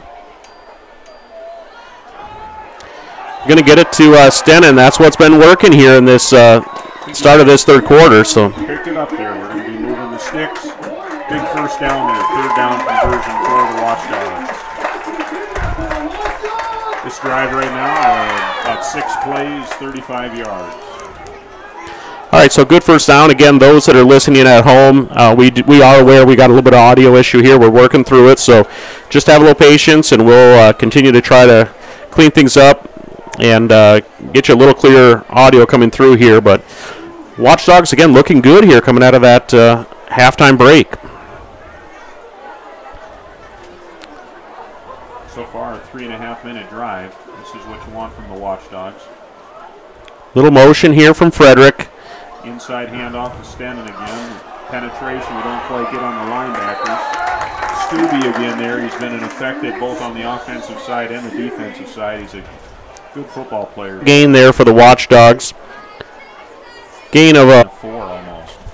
Yeah, very true, Jeff. I'm sure you kind of hit in the backfield. The spin move did gain him a little bit of freedom. So we got a little pitch out there. We got a lead blocker. Schoolhouse left, and we got a first down going for more with Frederick. He's down inside the 10 to about the 7-yard line. Watchdogs into 7. Jeff, that lead blocker. But who was out there in the lead block? I'm not sure. We don't have a 10 on the roster, so. Yeah, I kind of like the analysis there. Schoolhouse right. So first and goal from the 8-yard line. Motion here from Stennon. And inside, the give is to Frederick. And there we go.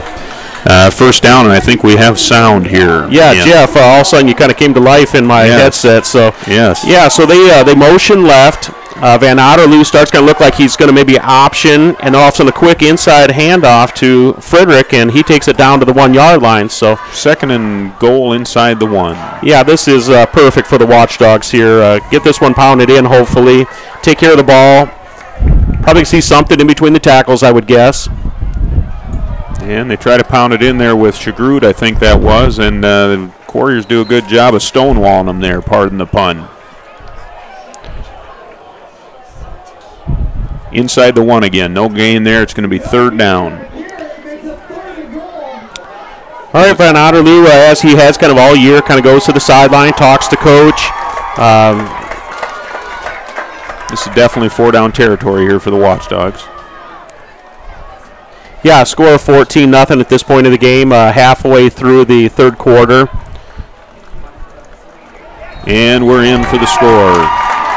Okay, great opening drive. Let's see, kind of down on the ground. Just over 6 minutes on the drive there. It was a 65-yard drive, 6 minutes and 6 seconds. Big opening statement there for the Watchdogs. All right, now to the bottom of all that came Peyton Frederick. So we've seen a number of touchdowns out of Frederick on the season. Had a huge homecoming night here for the Watchdogs. I think he ran maybe for 3 touchdowns that night, possibly, if my memory is correct. So I think he had about 180 yards last week, from what Coach Ebert told me. I might be romanticizing that a little bit and exaggerating, but I think it was up in that area. And the Quarriers get the block. Yeah, a lot of pressure from the outsides. Timing was kind of thrown off there. We had a high snap. Took a while to get the hold down. Kind of put a hiccup in the giddy up there of the kicker, and that led to the block. So point after attempt side, I mean, just exactly what the Watchdogs want here. Get the ball, drive it downfield, get a touchdown, get this thing back to a one-score game. Yep. So let's take a very short commercial break here. Again, we've got Gavin Stewart now working on the production side, and we've got Easton Boom working the camera. So let's go to Ace is the place with the helpful hardware, folks. Ace is the only hardware retailer that carries Benjamin Moore painted over curbside pickup or delivery. When you want the best, Benjamin Moore paint from Ace at participating stores. Find Benjamin Moore paint and other great products at your locally owned Olson's Ace Hardware. Rose here on the play-by-state. Of course, Piers going for their 6th straight state title this year. It's kind of unbelievable to think about, but actually Brandon Valley, they're playing an 11 AAA opponent tonight, and Brandon Valley's leading them in the third quarter 28-21 as the Watchdogs kick off. And is this going to trickle into the end zone? No, it's not. We're going to pin them down there on the goal line. We're about to the 5-yard line. That's a huge break for the Watchdogs. Huge mental error there by the Quarriers, and then we get lucky that it just kind of checks up just next to the cup, so to speak, down on the putting green. Yeah, so that bounces through the hands of a couple of Quarriers. Again, great opportunity as a kind of a squib kick kind of going down there. So, Jeff, kind of that AA, AAA, just giving a quick highlight there of scores in action. Anything else kind of catching your eye? Yeah, Yankton Brookings are tied up in at the Dana J. Dykehouse Stadium tonight up in Brookings, and Mitchell Spearfish is a 14-14 at the end of the first half as the Quarriers get stuffed up here again by the Watchdogs, who seem to have found some new enthusiasm, and that's going to put us at 2nd and 9 for the Quarriers. All right, I see a little less moisture coming down through the lights, Jeff. Obviously still plenty breezy out there, but I just don't see the moisture kind of coming down through the lights a little bit, but not like it was right before the half. Well, in a couple weeks here, we won't have to worry about wondering if those are actually mosquitoes, but I think they are raindrops yet tonight, but in a couple weeks we should be rid of the mosquitoes and grasshoppers, it sounds like. Motion right. They're going to kind of send the schoolhouse to the right side. And the Watchdogs have good contain there, gain of about 4. It's going to set up a 4th and 5. So big defensive stop here. They have blown the whistle here. Is there somebody dinged on the play, or is somebody calling a timeout here? Not sure. Watchdogs might actually be calling a... do have a clock stoppage. I'm not exactly sure why, if we have a timeout or if it's an official's timeout. Well, their players have really backed up into the far end of that end zone, Jeff. Yeah, they are going to step this thing back off. We might have a penalty here, so it's going to be 3rd. That's a personal foul. That might have actually been after the play, do you think? Or is it still 3rd down on the far side? I think it was during the play, so it is 3rd down, but it's 3rd and 10. That was Stubbe that ran the ball around the right side there. Again, the Watchdog just had enough pursuit on it to kind of contain it against the sideline. Setting up on that double wing again here. Dropping back to the pass is Henry. If we can get a tackle, it's actually going to be a loss on the play, it looks like. A slight loss. It's going to bring up 4th and about 12 inside the 5-yard line.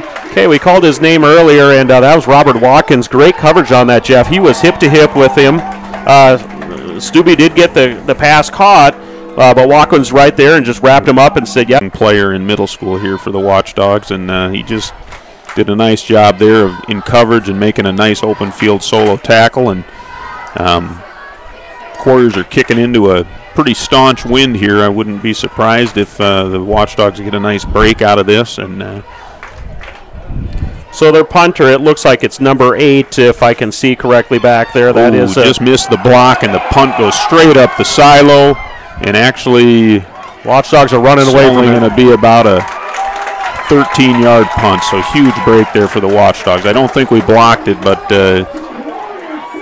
couldn't really tell who got in there. It might have been Watkins or Frederick, but got enough in the face of the punter to throw off his rhythm a little bit, and he punted it straight up into the air into this stiff wind. So things have kind of started how you'd want for the Watchdogs here in the first 4 to 6 minutes of this second half.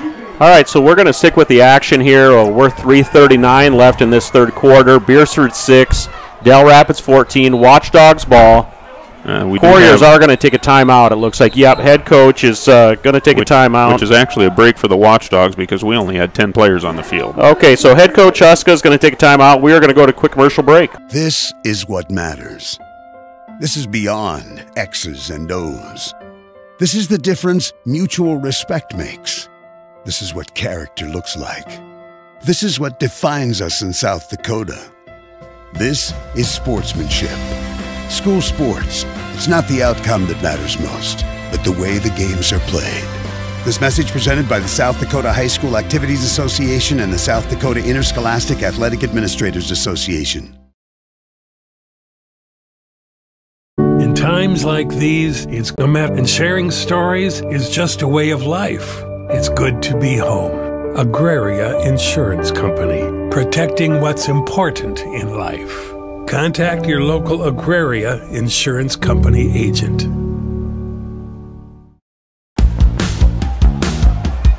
All right, welcome back here. Again, first down for the Watch. At the end of that play that didn't get called, hopefully the Watchdogs can keep their head here, but keep the physical play up here for the Watchdogs. Again, on that nice kick-out block by number 60, that's Landon Shirk, and then up the hole was Friedrich.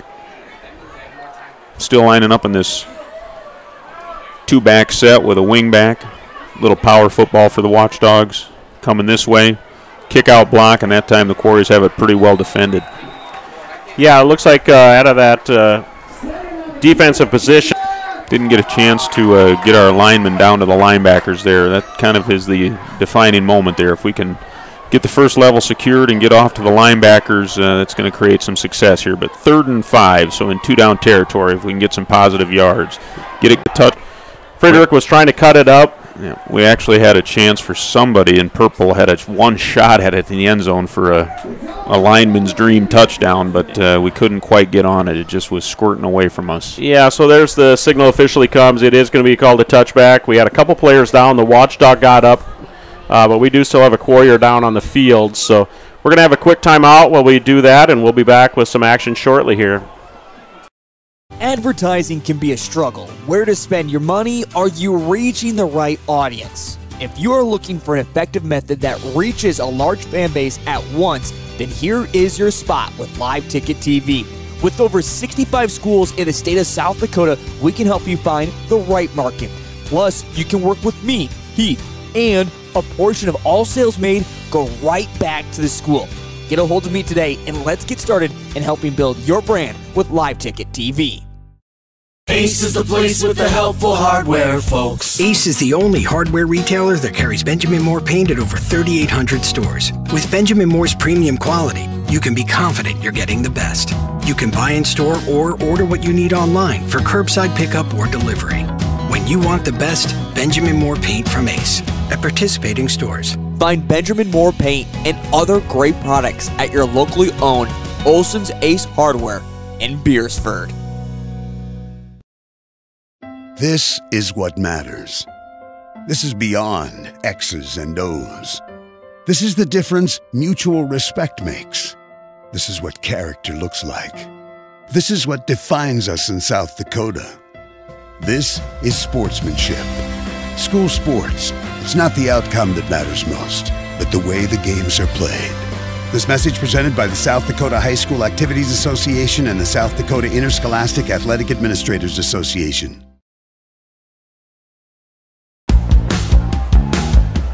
All right, welcome back to live action here. Jeff was glad to see number 17, that was Evan Nelson for the Quarriers, get up under his own power. He did limp just a little bit to the sideline, but good to see him get up after that play.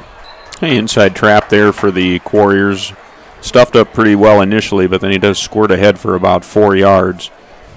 That was number 20, I believe. That is Devin Lodmel, I believe. All right, gain of 4. It'll bring up 2nd and 6. Jeff, we can see a little more moisture coming down at this moment again. So as soon as we said didn't really look like it's much moisture, we can certainly see a little more coming down through the lights on the field, hitting the glass here in the booth. Quarriers shift into that off balance or unbalanced line, and the Watchdogs have it pretty well sniffed out. It looked Larson on the stop there, loss of about 2, so it's going to bring up 3rd and about long 7 here. All right, so yeah, that was Aaron Larson, and kind of after the play, just a little bit of pushing on the pads there, and Van Otterloo does come over and kind of just have a couple words. Guys kind of slap each other on the shoulders and say, that's right, let's just focus on playing football and keep this thing clean. And big 3rd down here as the Quarriers are going to kind of have their last minute 10 here where they face into this kind of driving rain. It'd be interesting to see if the Watchdogs take a timeout after this play, if they can get a stop here to force the Quarriers to punt into this wind. Yeah, last time they had to punt, obviously that was an impact on the play. Got a sweep. We get them turned inside. We got scraping linebackers as they get there. We'll see if they call a timeout here. They do have to run another play either way. Okay, that was Stubbe working off the right side. So they should have to punt with. We'll see when they get it set here. Yeah, it's going to be a 4th, and for some reason they're coming up quick. The Quarriers are coming up quick. This is a surprising development here on this play. Try and get somebody to jump here. Is he going out of bounds on the near side? Not sure. They had a player jump off, Jeff, onto our sideline. Oh. 1, 2, 3, 4, 5, 6, 7, 8, 9, 10, 11. You know, I think they might have been trying to run a trick play there, but I'm not sure. No, they had 12 players. Now I'm counting. We're getting a 12th one. So I think they, we're trying to get something lined up, whether they're going to try and get the Watchdogs to jump, and they had no intention of snapping the ball, or it was just a weird situation to be doing that on a 4th down with when you're going to be punting into the wind. Yeah, and then all of a sudden, one of their players jumps off into our sideline, and the flag. They still haven't moved the ball. I don't know what the deal is here. Did they? Yeah, they did back it up. Did they back it up? Yeah, it was 4th and about 4. Now we're 4th and about 9. The quarterback was pointing at the clock. Beersford has taken a timeout. This was just kind of a weird ending to the quarter here, but there's no reason not to make the Quarriers punt into this wind. Yeah, so at this point, 5.8 seconds left on the clock, and the Watchdogs do, as you suggested, wisely take a timeout here. It probably didn't really matter if it was 30 or 5 seconds on the clock. The point is make them punt into this wind. There are 5.8 seconds left. Last time we saw the punt go straight up the silo, or I think it would have gone straight up that new Lewis and Clark water tower out here southeast of town. That's about how much distance it covered.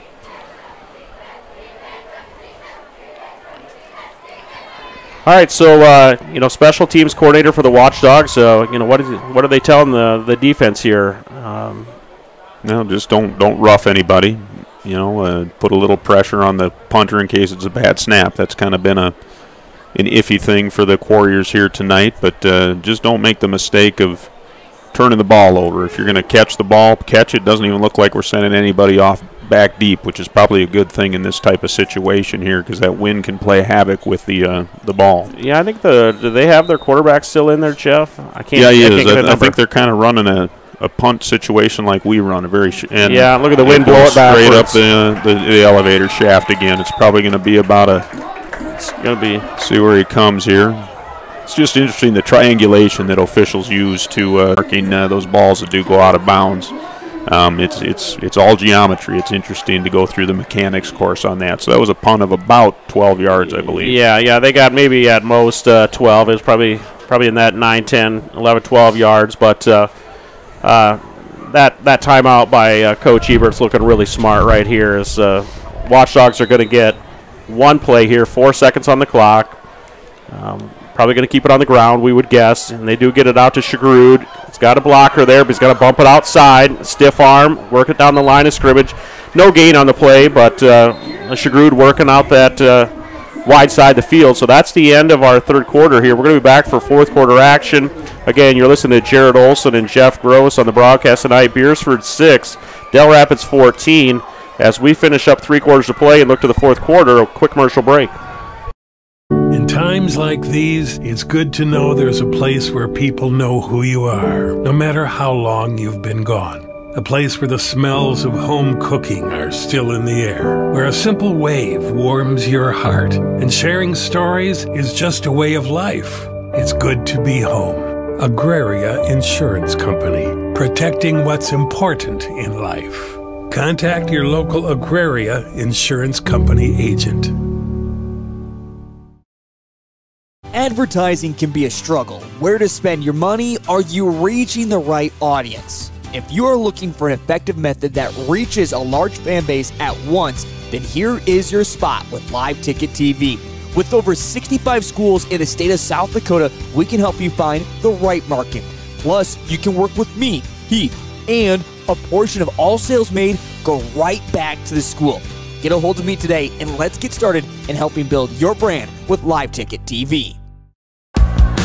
Okay, so coming back for the fourth quarter here, that's Jack Stennon with the ball on a short gain there, about 3 yards maybe for the Watchdogs.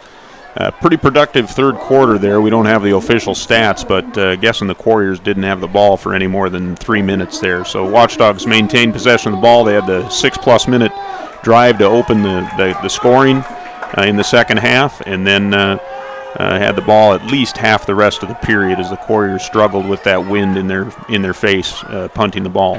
Jared? Yeah, so Stennon, we found good success. So the coaches found something they like. They're working off that 3 and 5 hole off the left side. So pick up 3 here there for the first down play. Now in second. Okay, going to bring up a 4th and about 6. So Watchdogs are definitely going to go for it here in the Quarrier territory and with that wind in their face. See what the Watchdogs do here. The Watchdogs tonight. I don't even remember if we've completed a pass tonight, but they did bring in. If we can get the first down here, we're going to be short by about 2 yards or 3 yards, it appears. So, all right. So a defensive stop by the Quarriers. Turn the ball over on downs with 10 minutes left. Not the worst thing. We're still a one score game. Yep. What time do you think the game will get over, Jared? I've got plans at 9:30 tonight. Right now it's 8:42. Yeah, Jeff, you and I have kind of traded a few texts. We've talked a couple times over the last few weeks, and I know there's a lot of excitement. You and a lot of your college comrades, and honestly, a lot of excitement just within South Dakota, what's happening out in Washington. Yep, I've become quite a Huskies fan. Washington, we got a ball's on the carpet, and it looks like Robert Watkins is falling on it. Wow, a big stop there by Landon Shirk. Ball jumped out to the far side and squirted out past the numbers, and Watchdogs have the ball back. So we'll get back to those comments on the other dogs that wear purple out that are playing in the Rose Bowl later tonight. Wow, what a great night there for Robert Watkins. We talked to him about him earlier. Had the interception and had one a couple weeks ago, and now tonight, picks up a big fumble that bounced through a few people. So. Jeff, go ahead and talk with it. I mean, again, a lot of excitement about what the Huskies are doing. And of course, coached by a couple of South Dakota guys there. Kalen DeBoer is the head coach out there, USF graduate, 1997. Chuck Morrell is also a defensive coordinator out there. Those are guys that I got to play with in college, great guys. Of course, Coach Ebert also played there. We're up the middle, just off tackle. Going to be that's Frederick. And going to be second and about 8. Of course, Adam Nelson also played at USF, and we all got the great opportunity to play under Beersford High School alumnus and Hall of Fame member, Coach Bob Young. And like I said, I'm going to get to watch the Huskies again here tonight as they take on the Bruins at 9:30. I got my YouTube TV already set up and ready to go, and battle a couple of 4-0 Pac-12 teams there. So. Yeah, I can't imagine the excitement, again, that you and some of your teammates from the coup have seen one of your own, again, really have to grind through that coaching world and get an opportunity now at a big Power 5 program and then really making the most of it. And, Jeff, you and I were talking before the game, both caught kind of wind of the ESPN article that was put out today, just kind of talking about that journey that Kalen was on. Yep. I didn't read through the whole article because thankfully I got to experience a lot of it, and but it's a pretty incredible story that a kid from South Dakota is, frankly, they're going to be in the national title hunt here in college football, so that's exciting. Inside handoff here to Stennon, and picks up a couple yards, going to put us in about a 4th and 2 or a 4th and 3.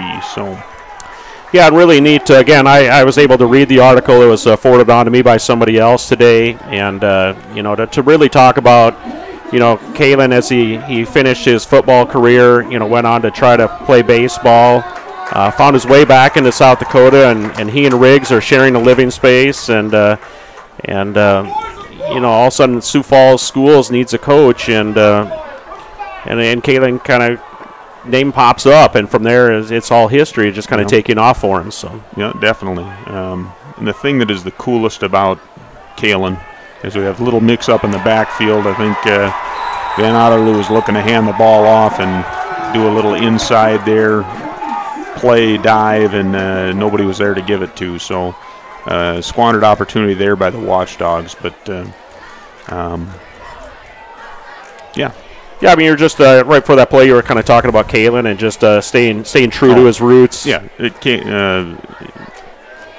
it's just he is a top quality individual, and it's exciting to see a nice guy, quote unquote, get what he deserves, and it is just exciting to see that happen. Obviously, on a personal level too. Yeah, no, I know, Jeff, you and your wife took a little trip this summer. You had the ability to get on the Huskies campus. Any thoughts there? Again, they referenced it in the article today. I mean, just a gorgeous stadium.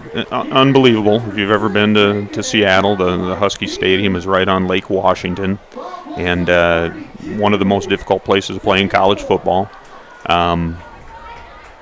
It was just interesting getting to tour the facility. It was everything you would think it would be at a level of college football like that, everything you would imagine. But to see the coaching staff there interact with the players, they were still just educators, talking with players, talking with students, to see the detail that was there as the Quarriers here are going wide to the right on a sweep and a run out of bounds, picking up a first down. But football is football, teaching kids is teaching kids. It was all just the same. And the article that you mentioned today, Jared, kind of just said that same stuff. It's still just teaching and coaching, just on a little bigger scale, obviously. But if you're doing things the right way, you're loving kids, you're coaching them, you may have to challenge them at times. You may have to call them on things at times, but all of that is still the same. Yeah, no, great point there. Again, the article, again, I highly recommend, go to ESPN.com and look for that. It's a great little piece. And Jeff, I'd like to spend another minute talking about, the article references it too. It's Coach Young and the impact that he's made on a number of these coaches that we've referenced and talked about that, played for him and coached with him and replaced him at USF, and that he still stays in contact. And Coach Young, and it said in the article, is still texts with Kalen, wishes him luck. 2 weeks ago, Jeff, you were here for homecoming, and Coach was here, as he does. There's a group in that early to late 50s gets together for a class reunion every year.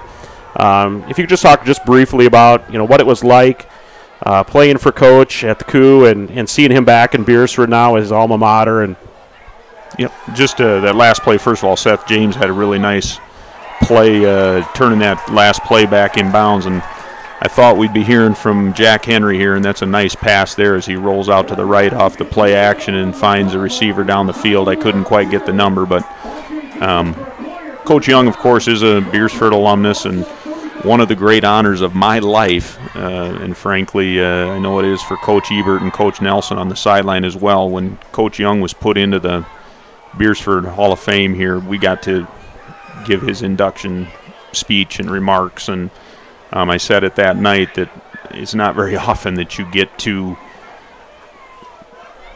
do that type of thing for one of your heroes, and we were able to do that night for Coach Young. As 34 here takes the ball again inside Stubbe, and the Watchdogs had a nice third quarter with being able to stop the Quarriers, but the Quarriers are doing kind of what they did a little bit of in the first half. It's Watchdogs need a big stop here on 2nd and 4.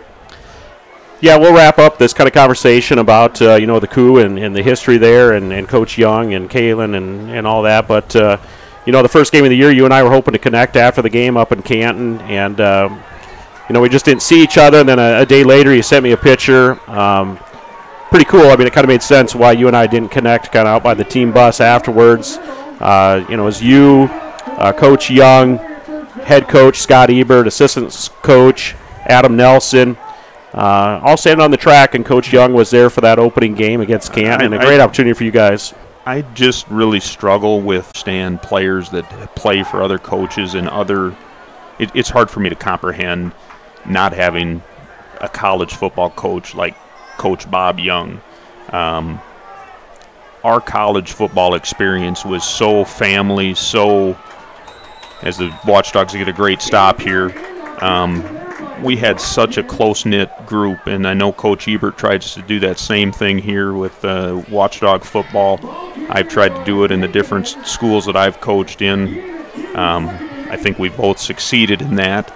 We've got so many teammates at the high school level coaching, youth sports. Kalen is obviously the most visible one of those.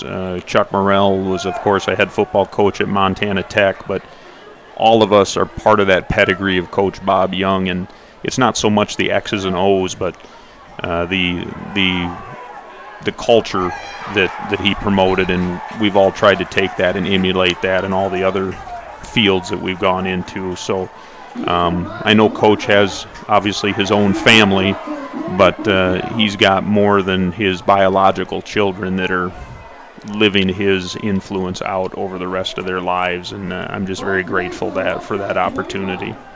All right, Jeff, I appreciate you taking the time to kind of talk about, again, that connection to Beersford and that connection to the Cougars that you had, and again, all of South Dakota is kind of pushing for the Huskies, and obviously there's some excitement, those kind of more by the Aberdeen area of what's going on down in Tennessee, so very exciting there too, exactly. Yeah, so Josh Heupel, what he's doing with Tennessee, leading that program and kind of trying to turn things around there for the Volunteers. But let's kind of bring the action back onto the game here. The Quarriers are just kind of systematically moving the ball. It is a one-score game.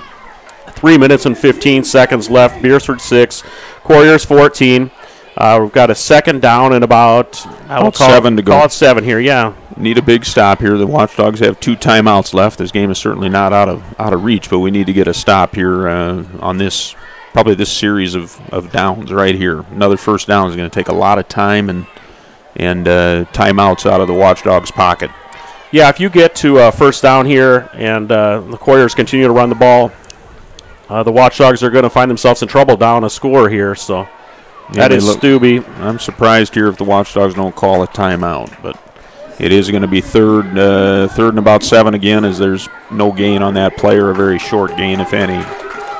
Yeah, right after the play, assistant coach, I can see Owen Ronaldo did kind of give a quick glance at the board. Again, just checking the clock.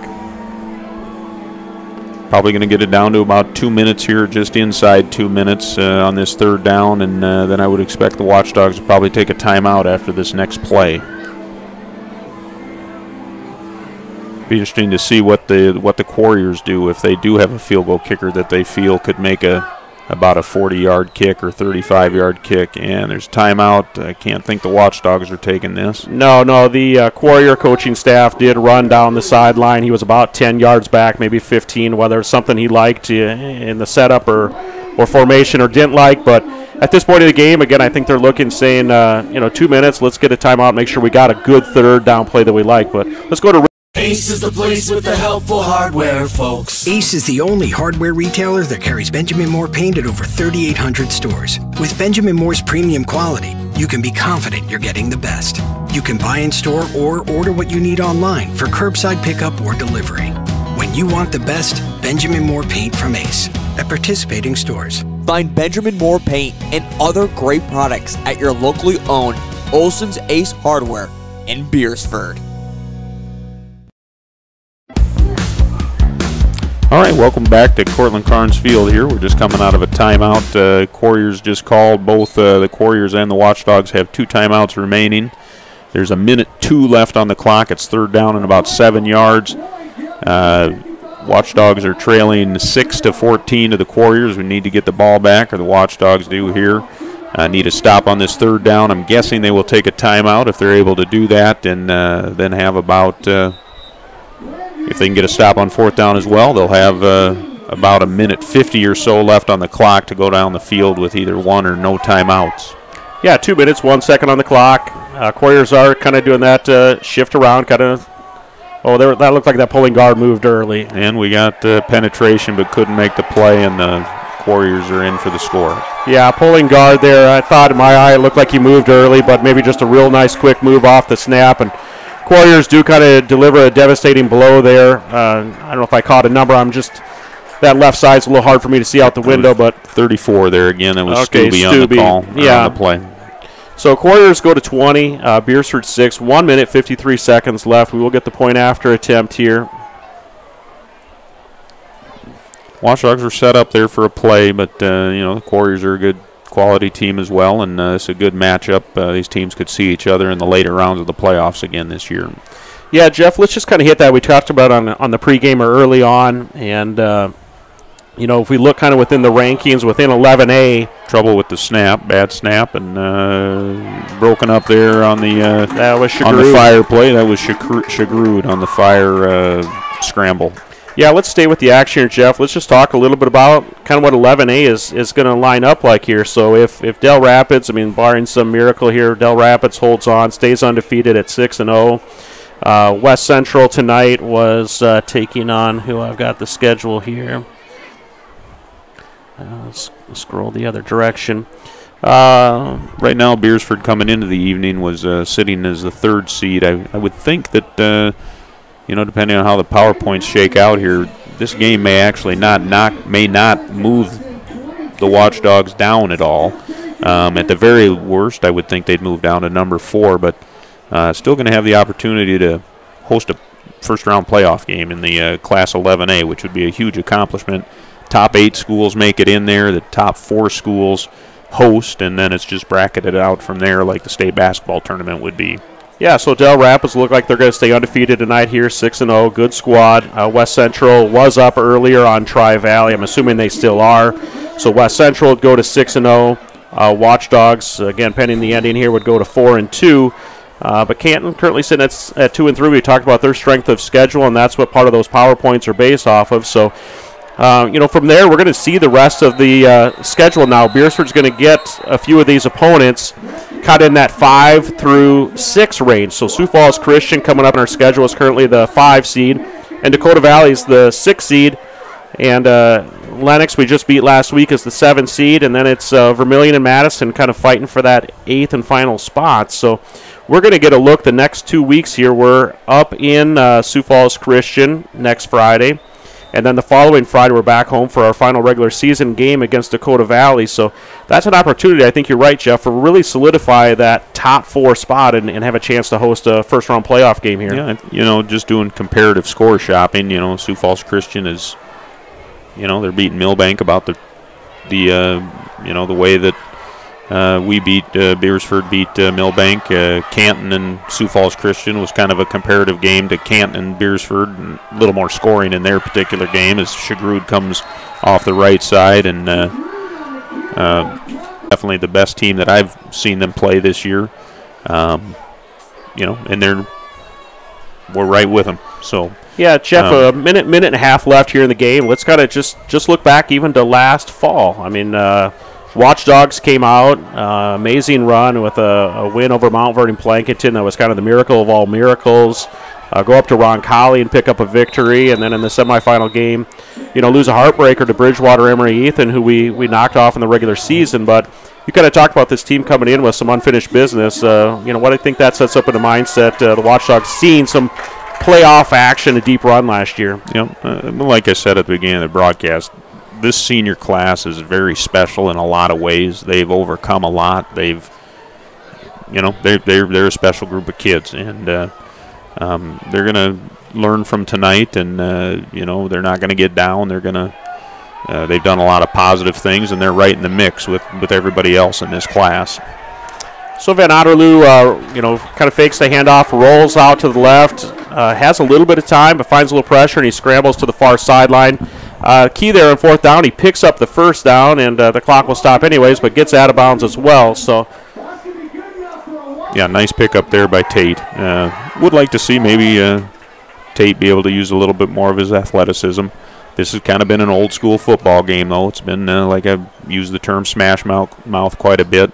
I like this kind of football where it's ball control. There hasn't been a lot of opening up of the offense on either side. There's been a lot of long drives, not necessarily by yardage, but there's been a couple 6-minute drives, at least one on each side of the ball here. So in these types of settings, you have to execute, and tonight Del Rapids has just executed a little bit better than the Watchdogs. He's got an open receiver. And there's that execution right there. So got to catch those balls when you get the chance here, and